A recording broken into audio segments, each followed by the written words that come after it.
Well, less than 2 weeks after the deadly Moore tornado, a second storm that the National Weather Service referred to as the most dangerous storm in tornado observing history, well, it hit El Reno. It too took lives and had another school directly in its bullseye. As far as Canadian County, it was the worst case scenario. I couldn't believe what I saw out there.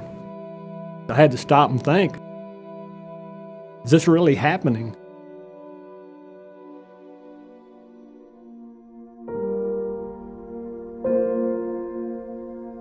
Moving forward after that day, we didn't have the luxury of making bad decisions.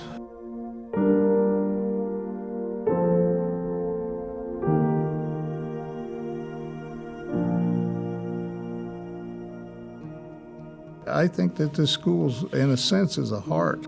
It's the heart of this community. You know, before I came to Canadian Valley, I had just graduated high school. Didn't really know, what I wanted to do. I've been involved in career and technical education all of my adult life. I know who the students are, and I know that they need the services and the educational programs that we provide. Saw the automotive service program offered by Canadian Valley. They could come out here, they can be trained, and next week they've got a job. Once I got in it, found out that that's what I like to do, and they helped me find my career. I've never missed handing out diplomas. That's why I do what I do. And at least 85% of those people walking across that stage have already got a job. Some of them don't even show up for graduation because they're working. Career Tech provides so many workers statewide for lots of various occupations. I would say that we affect a lot of lives and also add to the community. Whenever I was leaving the school building that evening at 5:30, and I was thinking about the new chapter that might be happening for Canadian Valley Technology Center on Monday, June the 3rd. And little did I know that there was going to be a new chapter. It was just not exactly the same chapter that I was thinking about that evening. May 31st was a Friday, so I told my secretary I was going to run down to El Reno to have lunch. There was a lot of SUV-type vehicles, hail-damaged vehicles, radio antennas. There's about a dozen of them out in the parking lot, and strike up a conversation with these guys. They were storm chasers. So I was in the field that day. I was chasing. I've chased storms for a long, long time, so I've seen about everything, or so I thought. I was teaching a night class, and we were the only people out there, my students, myself, and the night coordinator, Neil Blitzer. I had an uneasy feeling driving out there. You could kind of feel the conditions in the air. There was something different and something big. It came down to the atmosphere was just was a powder keg. As I was driving home, obviously could see the clouds. When I got back home, I immediately turned on the television, and it was like something I really hadn't ever seen before. A thunderstorm is a breathing, eating, it's alive. The whole sky was turning, and it was turning over about a 4-mile area. At that point, I kept thinking, if it goes to the ground, nobody's going to be safe. What I can tell you is the whole sky is sitting on the ground, and it is just churning.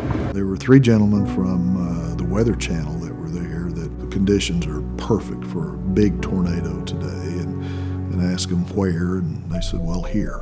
The whole cloud base is almost on the ground. That whole thing is just circling like a top. Gary, it's right here in the middle. It's touching down again. There it is. It's on the ground now. There it is, Gary, right in the middle of my shot. At first, I thought that the storms were going to go and miss the school. They were going to go south of the school. But then I looked back again and saw that the storms were headed directly toward the school. The fact that was moving southeast 20-25, made a left turn, accelerated to nearly 60 miles per hour. You've gone from just over a half-mile wide main tornado with small vortices underneath it. Now we've gone to over 2.5 miles wide. Gary, it's moving southeast. It's moving southeast, Gary.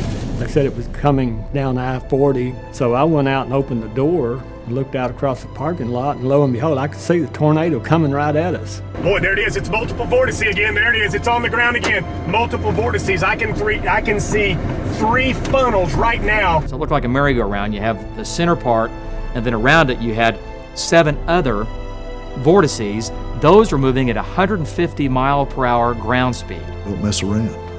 You know, these are serious. These are serious, will hurt you or kill you potential storm. Gary, it's becoming a very, very big tornado by the El Reno airport. We all got down below. You could look up and see the outside, and I could tell it was a storm like I'd never seen before or heard of. I could see stuff as big as cars flying through the air outside, and it just literally sounded like everything was just total destruction.